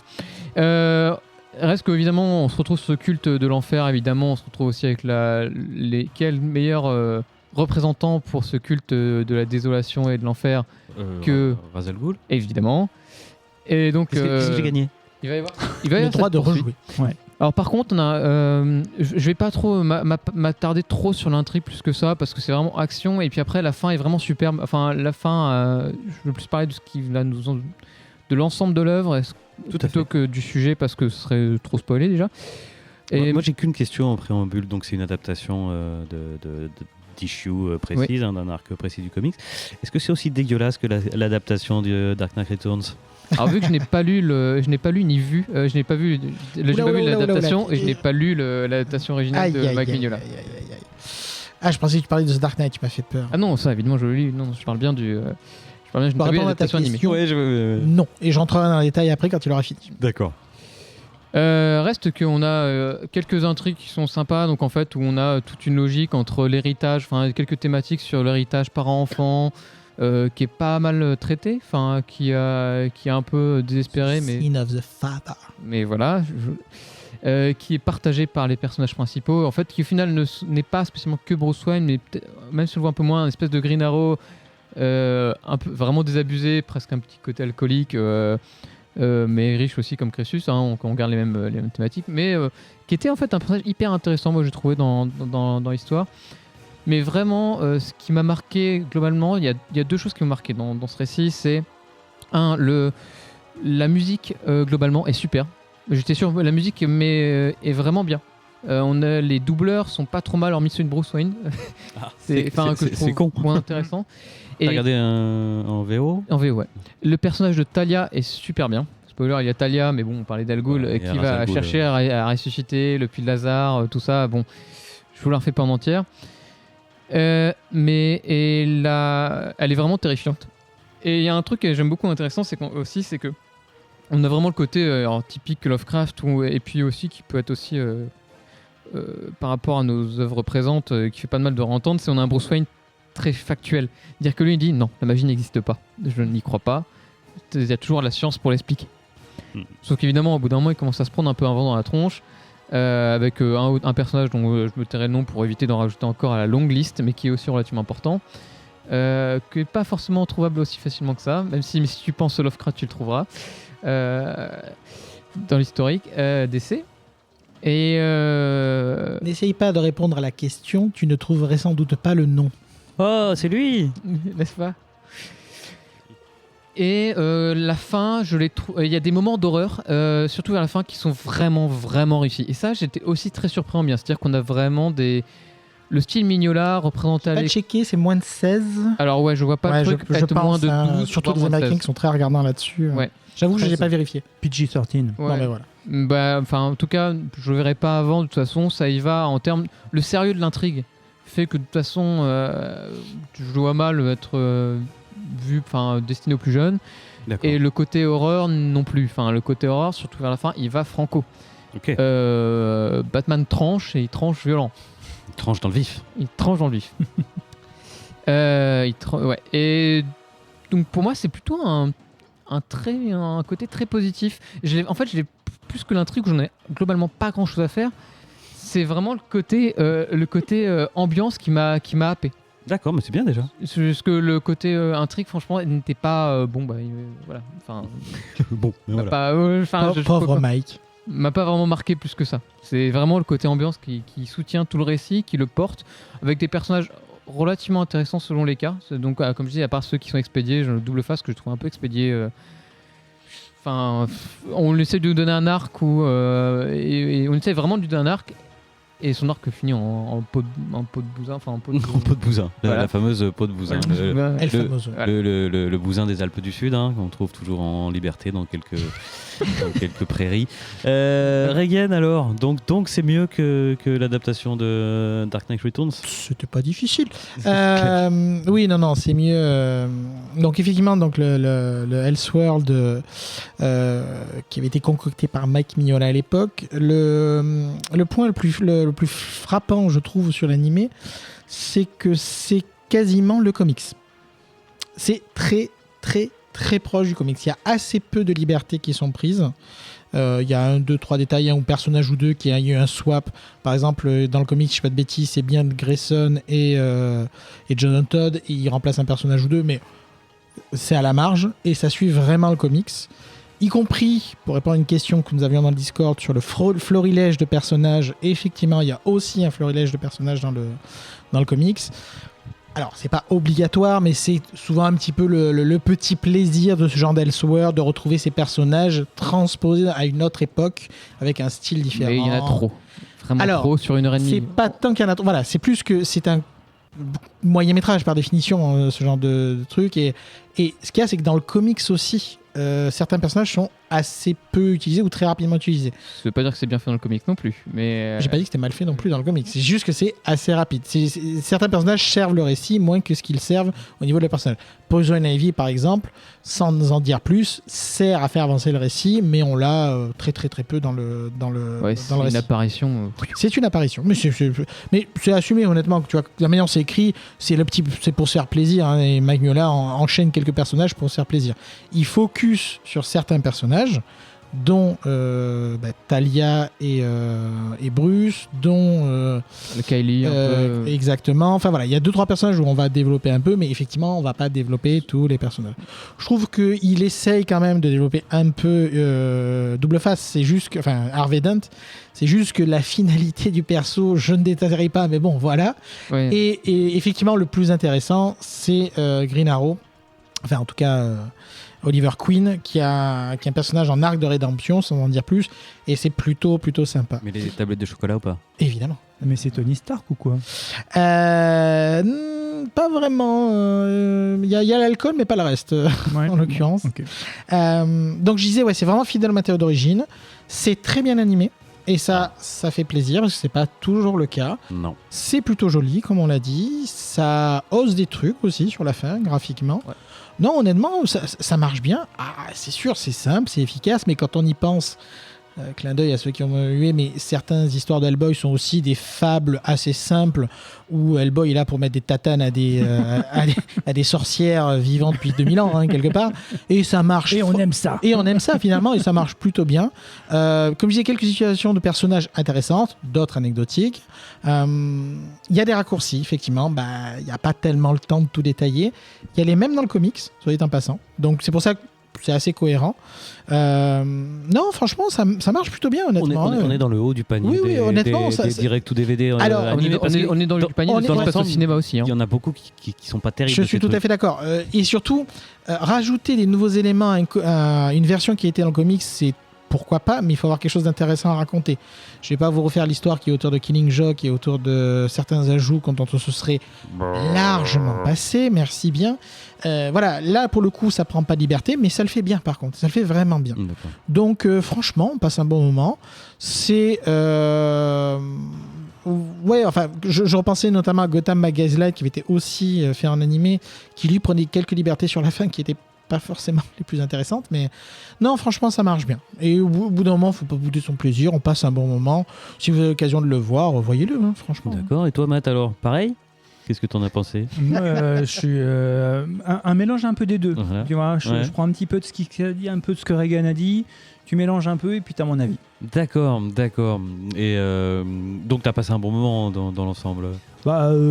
Disons que dans l'espace-temps dans lequel j'aurais pu le voir et je l'ai pas vu, si je me souviens bien, à ce moment-là, j'ai passé un bon moment. Ouais. Eh bien, écoute, moi, je pense que je passerai un bon moment, moi aussi. Hein. En tout cas, vous m'avez donné envie de le regarder. Alors que vraiment, j'en avais... Parce qu'à un moment donné, je regardais un peu, tu sais, et j'ai arrêté parce qu'en fait, je les trouvais tous plus nuls Ouais. les uns que les autres. En C'est fait, le premier il y a que j'ai regardé, moi, de toutes ces. Tu vois, je Sérieux m'étais jamais lancé dedans parce que je me suis dit, oh non, j'ai pas envie de voir ces En fait, adaptations. il y a eu pas mal d'adaptations aussi qui ont été... notamment, tu parlais de Dark Knight, c'était en 2 parties. Enfin, c'était long en plus, tu vois. Enfin, en plus, ils ont fait tout un univers un peu partagé, en tout cas dans la même timeline avec Superman et Batman qui se tapaient dessus. Là, je sais plus le nom de l'animé, mais ouais, non, franchement, ça, comparé à d'autres qu'on a eu il y a pas si longtemps, ouais, donc franchement, ça. Bon, un des rares que j'avais un peu mieux aimé, c'était Redwood. Qui était pas mal. Redwood était franchement plutôt cool, mais Moi, je l'avais trouvé bien. Mais tu vois, il y a eu un hiatus, enfin pas un hiatus, c'est une période assez longue entre Redwood et d'autres animés qui étaient plutôt sympas et les animés récents où c'était pas forcément mauvais, mais c'était pas très intéressant. à part l'incroyable Batman Ninja qui était Ah, mais celui-là, je l'ai vu. formidable. Celui-là, on l'avait même vu tous ensemble Tout à fait. pendant le Covid. 100% quand on était cheesy. enfermés chez nous. Mais non, mais Assumé, mais c'était formidable. extraordinaire. peu de mal. Je comprends, hein, c'est très particulier. Pourtant, j'y suis allé positif. Bon, bref, on s'égare, mais enfin, donc pour ce hors les bulles, Batman, refais-moi le titre en anglais, tu le fais très bien, XT. Attends, je reviens. The Doom That Came to Gotham. Voilà, donc un bon animé direct tout DVD. Il n'est pas mort, il dort. Enfin, je dirais même plutôt vraiment bien. Enfin, je le conseillerais vraiment. Enfin, Eh ben voilà. ne serait-ce que pour l'ambiance, ça vaut vraiment le coup. L'ambiance est superbe. Bon, eh bien, écoute, allez-y. Et ben c'est ainsi, mes amis, que se termine cette émission. Bravo. Bravo à vous, c'était un plaisir, comme toujours. Partagé. Où est-ce qu'on peut vous retrouver? Par exemple, XT, où est-ce qu'on peut te retrouver? Toujours sur le Discord du VHS. Rejoignez-nous, on s'amuse bien, on rigole bien tous ensemble et on pourra peut-être se retrouver à Paris, peut-être éventuellement pour faire des achats comics ensemble, discuter, prendre un café. Ouais. Et fameuse Bouillapéro. Vous pourrez me retrouver sur Twitter quand je commencerai à poster, à shitposter, peut-être un jour, peut-être. Des Mais promesses, ça c'était déjà le cas il y a 15 jours. Eh oui, j'ai même pas tenté un retweet. Un jour. Ah si, j'ai peut-être tenté, je fais le retweet de l'émission quand même. C'est bien. Matt, où est-ce qu'on peut te retrouver? Toujours en Seine-Saint-Denis. Voilà. Et bientôt en tournée dans toute la France, on peut le dire. Hein. Dans les Alpes du Sud, au festival Le Bousin Joyeux. Le Boussin Joyeux, le fameux. Ouais. Tu seras cette année? Ouais, Ah bon, on va se croiser, ça va être cool. Bloquer les Et il y a dates. la hein. peau de bousin du coup, la fameuse peau de bousin là-bas. Mais c'est le nom de la scène. La scène s'appellera la peau de Bousin. C'est le On est à Coachella. 7 d'épisode, faut arrêter de le répéter. Hein. C'est le Coachella des Alpes. Et sinon, sur Twitter, au hashtag que vous ne manquerez pas de trouver dans la description de l'épisode. Et également sur Discord, n'hésitez pas à me mentionner. J'essaie de passer quand je peux. N'hésitez pas aussi à me faire des petits récaps de ce qui s'est passé parce que je suis très souvent à la ramasse, bien malgré moi. Feu la chronique, Céline, si tu nous entends. Eh oui. Voilà, à peu près. T'es pas sur Instagram, si? Oui, mais en compte, En leur cœur, comme on dit. ouais, en compte privé aussi. Ok, donc pas la... ok, j'ai rien dit. Ça restera entre nous. Coupera ça, il Ouais. faut pas qu'on sache. Mais je suis pas sur Mastodon encore. Il fallait que je la place. Non, maintenant c'est Blue Sky, je crois, le nouveau truc. Alors, pour le coup, ça a Il l'air paraît que c'est prometteur, pas si mal. mais il faut que ça décolle Ouais. en fait. dans le Sky. Je sais même pas de quoi vous parlez. C'est C'est un l'ancien concurrent boss de de Twitter, Twitter. fait par des anciens de Twitter. Mais Mais Blue, d'accord, Twitter. moi, je suis Blue même pas Sky, sur c'est Twitter. pas la société d'animation qui faisait Scrat et compagnie, là, Blue Sky? Itchy Scratchy. Ah oui, oh, putain, oui, non, le truc d'animation. L'âge de Oui, glace. bien vu. Ouais. Oh, ils vont se faire attaquer en justice pour le nom, c'est pas grave. Bon, et Regen, où et sous quels alias peut-on te retrouver? Sur Twitter, @Sprigmore, sur Instagram, @Girovit, et sur Discord, @Regen, comme il se doit. Et c'est déjà pas mal. Bah oui, c'est bien. Et toi, on te retrouve où? Et moi, on peut me retrouver fort peu sur le Discord. J'essaye d'y aller. Même si on te mentionne. Oui, alors on m'a mentionné, et alors j'y suis allé, mais j'avais déjà une semaine de retard quand j'ai répondu. Zut. Donc je vais faire un effort pour y aller au moins une fois par jour. Comme ça, si vous me mentionnez, je vous répondrai dans les 24 heures. Sinon, sur Instagram, où je publie différentes petites choses de temps en temps, mes lectures, des photos de Lego. Et puis bah, sinon, bientôt dans la cartographie des chimères. Ouais, on a hâte. Et puis aussi dans les grains de sable avec Zéphiriel, Ah oui. où on égrène le Sandman de Neil Spoiler, j'ai Gaiman. déjà attendu le premier numéro, ça déchire. Donc voilà, et ben Petite chose, parce que j'ai quelques petites marottes, dont celle-là. N'hésitez pas à aller tous les dimanches soirs sur Twitter regarder le fil de discussion de Regen, qui est toujours un régal. Moi, je l'attends toujours. Alors, comme Twitter, c'est quand même devenu... C'était déjà un vaste bordel, maintenant c'est encore pire. Donc, j'attends plus le push. Je vais directement aller sur le compte de Regen pour suivre son fil de ses activités de la semaine. C'est à la fois un excellent guide de savoir ce qu'il faut lire, de ce qu'il faut pas trop lire, de ce qu'il faut regarder, ce qu'il faut pas trop regarder. Je le remercie encore publiquement ici. Eh ben dis donc. Merci. Un travail de curation.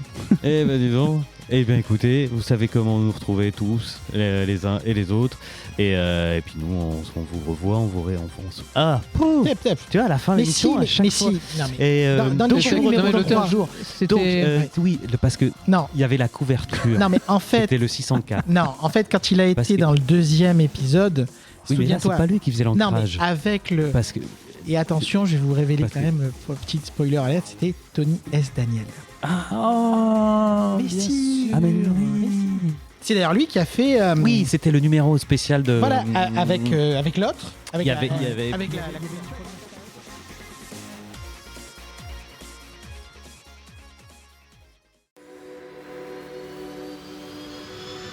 Fin de transmission.